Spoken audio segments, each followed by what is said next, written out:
Hi there. Welcome back to our series. Welcome back. Welcome back. My name is Dr. Fatima Williams, and I am very excited to be here with you. I have done this mini series over the past few days. We started out in this series that it's really about how to lead through change in 2025.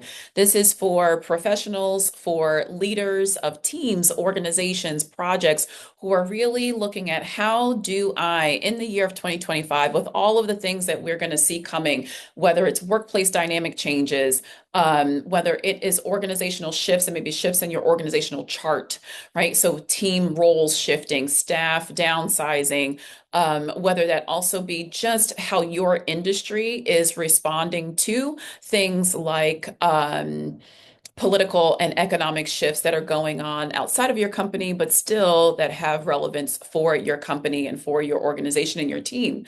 And so we are looking in this session about how to stay on mission through change. So session one that we did, and I encourage you to go back if you'd like to, as a leader and a professional, really get some of this as a complete set, is first looking at how to lead yourself through change. So that self-leadership, that was session one. The second was how to lead your team through change. So that was session two, and gave a lot of tips there. And even on the email list that we have, our newsletter, we just put a lot of those tips together so you can actually have them in addition to this video. And then the third piece that we're doing today to round out everything, we are talking about how to stay on mission through change. All right, so how to stay on mission throughout change. Now, why does this matter? Because during any change process, it can be challenging to know, let's see, I actually don't know.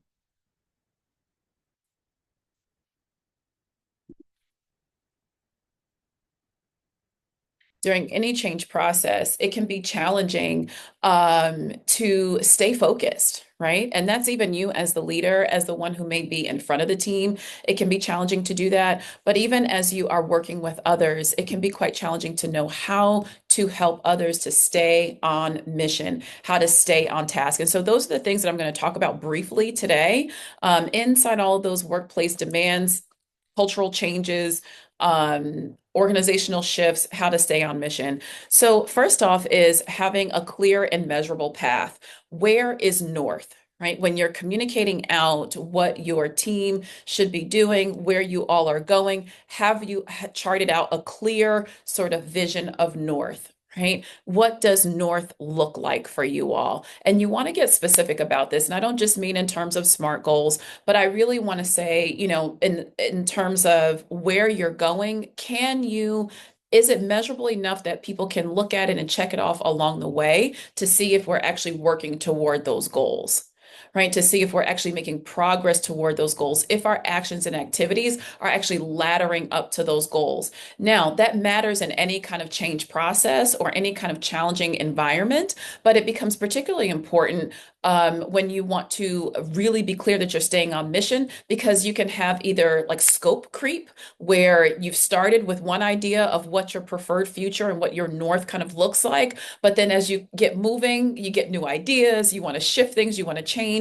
And really, part of helping to lead a team and guide them in a way that is productive and a way that they feel engaged is being able to be consistent with the vision, be clear about it. And I'm not saying that pivots don't happen, but I am saying we want to be sure that we're clear as leaders, that we're clear about where we are going, and then also about how we get there. So clarity, that's the first step, is really remaining clear. And I'll put this in here as a caveat as well. You want to have this vision and then the end kind of metrics that you all are working toward. You want to have this in a place where your team can see it. So, for example, my team, we have about 5 of us that work together, 3 that are part of our core team that are always together, and then others that we bring in when we need support, additional support. But anytime you come into our virtual kind of company dashboard, we are sure to have for this project? What are the key metrics for this project? We want to keep those things at the top so that if anyone's ever unclear, or just when you start jumping into a project, you remember and can easily recall where you're going. So that's as simple as maybe in your meeting agendas, instead of it always just being kind of a list of to-dos or who's saying what, you might even put at the top just a couple clear key metrics that you're working toward for the quarter so that everyone is seeing that. So those are just some examples. The other way to stay on mission in change seasons and in periods of intense kind of growth is to plan. Now, I know that sounds obvious, right? But sometimes we can get so much into the monotony or the routine of our work that we're not actually planning to ladder up to those strategic goals that we've set and those metrics that we just talked about, right? And so we want to be sure that as you are doing this work, whatever you're doing with your team, and again, you might just be a leader of one or two, but the same applies whether for you or for the person who is leading a team of 50 or 200. You want to be sure that your plan is set, and you want to be sure that it's in a way that is clear for those who are to work with the plan, that they know how to tap into it, how to use the plan, and what their role is in it, right? So this is putting clarity and planning together. Right? These things work hand in hand, and clarity should be going throughout your system, throughout this system that I'm going to explain. So, how to stay on mission, how to be sure that you, your stakeholders, your team are all together and clear about what the mission is, even as change is occurring, new ideas are popping up, challenges are happening. One, you want to be clear. Where are we going? What is our preferred future? Two, you want to be sure to communicate that. And I think I might have said plan as number two, but let's just say planning. All right. And then communicating that really clearly and being consistent with casting that vision. All right. And so casting that vision can even look like doing that at meetings. It can look like doing that through the communications tool that your organization uses. So ours, we use Basecamp as a way to communicate across in some of our major projects. So we keep that on top of each of the projects. But for you, it may be somewhere else. And then planning, making sure that that planning is clear, consistent, and visible for everyone involved and that they know their roles. The fourth thing is executing with consistency. Executing with consistency, right? When you're working on multiple things, an organization or a team or an individual is working on multiple things at once, right? None of us typically are working on one single project. And if we are, that's good, but we probably have multiple components to that project. You want to be moving your things along with consistency, and you as the leader working with your team or working with your project, really being able to check in regularly on those consistencies and those checkpoints, right? So having spaces where you and your team are communicating regularly about them. So whether that's at your weekly staff meetings, whether that is over your Slack channel or Basecamp, being able to check in. Now, notice I am not saying micromanage. No one likes that. And most of us don't like to be the person to micromanage, and most of us do not like to be micromanaged. So what do I mean by checking in regularly?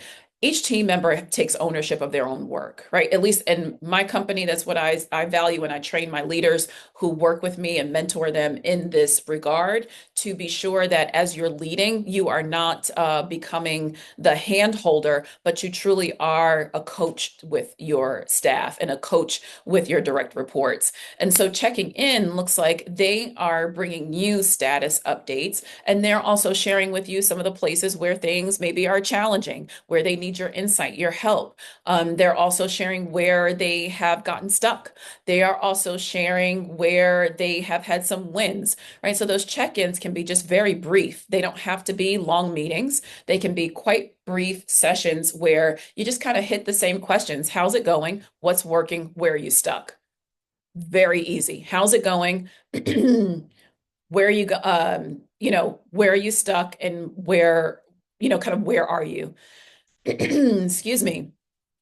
So those are the things that can help you to check in regularly and make sure that your team is staying on mission. So I hope that this supports you. We wanted to keep it pretty simple, pretty straightforward.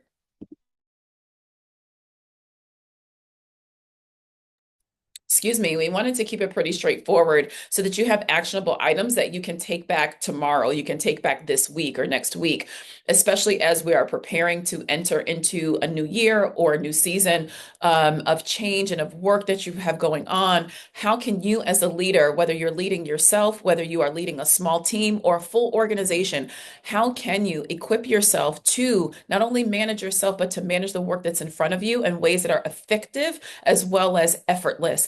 My goal as an executive coach is really to help those who work with me do their work with ease.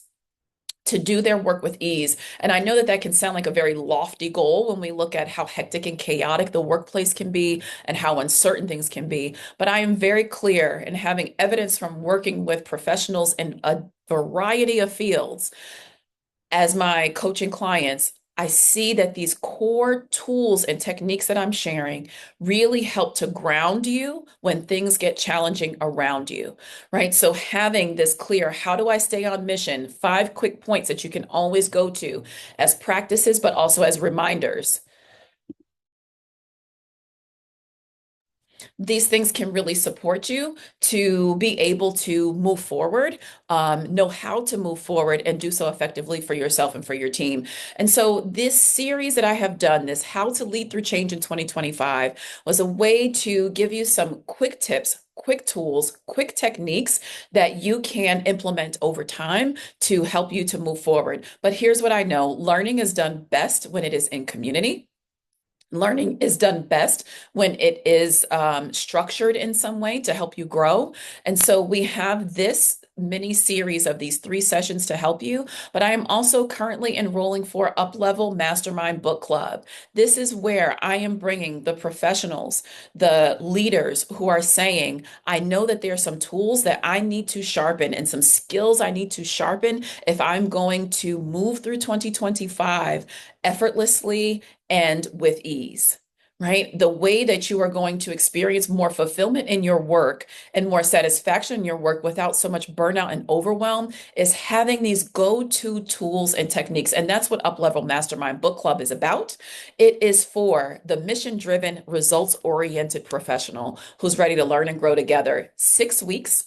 It is a 6 week, 6 session program where we're going to concentrate on key skills and key techniques. And we're going to have one of my favorite books as a guide to help us do that. But we're going to have a combination of teaching and training. And then the second half of that session that we do is going to be you with your peers dissecting the teaching and training together and how you're going to implement it in your workplace. So these are targeted sessions of training as well as community to help you to implement what you're learning over the 6 week period that we're together. I would love to have you join us. If this sounds like something that you know would help you to do your work with ease, maybe you are being promoted, or maybe you just have more work on your plate and more demands on your plate. Maybe the level of scrutiny at work has gone up because your position has more visibility to it than it did in the past. Or maybe you've been given a few more direct reports, or your organization, your team has grown. You need the skills to grow. Let me say this too, and I say this because I know the people that I work with, you already are successful. You already are successful. So this is not to say, oh, I'm unsuccessful. Let me get tools to become successful. No, this is how do I manage success so that success is not overtaking me and my work and my purpose is not overtaking me, but I'm actually prepared to meet the challenge of it and do so in a way that I still maintain ease and fulfillment for myself. That's what we do with any program, any project, any coaching that we're doing, but especially here in Uplevel Mastermind Book Club. So I'd love for you to join. And what I'm going to do is I'm going to put a link for those of you who are interested, who want to have a one-on-one contact with me. I'm only doing a few calls before the end of the year is up, but I'm going to put my calendar below so that you can get on a call with me and we can talk about whether this is a good fit for you. I'd love to have you join. Thanks so much for your time today, and be ready to lead through change in 2025.